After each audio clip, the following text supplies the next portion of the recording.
The Commonwealth's attorney has dropped all charges against a police officer accused of attempted murder in Accomack County. Virginia Beach police officer Bradley Colas left jail today, exactly 3 months after he crashed his car on Route 13. When emergency crews arrived, he stabbed and shot at 2 firefighters.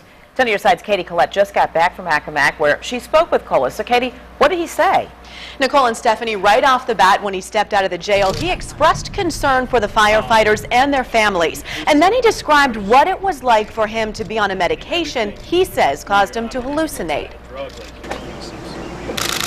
After 3 months behind bars, Brad Colas got to hug his family, relief flooding over all of them. He is a free man. Honestly, my first thoughts go out to the firefighters.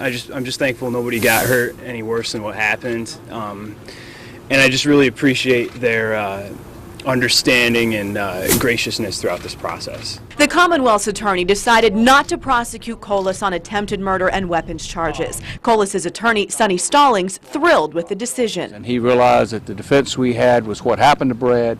This was involuntary intoxication, a reaction to these drugs, and they weren't going to prosecute it any further. They did the right thing. In the days leading up to the incident on Route 13 that put Colas behind bars, the Virginia Beach police officer began hallucinating, a rare side effect of the prescription drug Biaxin, according to doctors.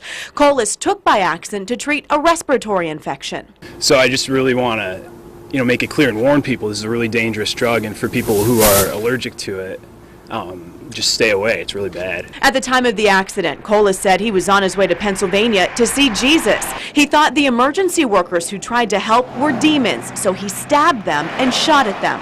I was just out of my mind. Everything, when you're on the influence of that drug, everything seems so real. As for the firefighters who were hurt in the incident? Actually, they're not upset at all. They understand what happened. They're in agreement with all this. They've talked to the prosecutor, and they know this is the right thing. Now Colas can reacquaint himself with even his littlest family member. Oh, you're so sweet.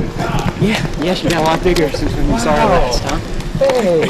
And move forward with his life. You can hop in the minivan. Now, I called the fire chief and department several times today. One firefighter I spoke with tells me he cannot comment, and the chief has not returned any of my calls. I will continue to work to get a response for them. Now, to be clear, the charges against Colas are null prost, which means the prosecution decided not to pursue the charges. However, it does give the prosecution the opportunity to pursue the charges at a later time, but Stallings says he does not see that happening.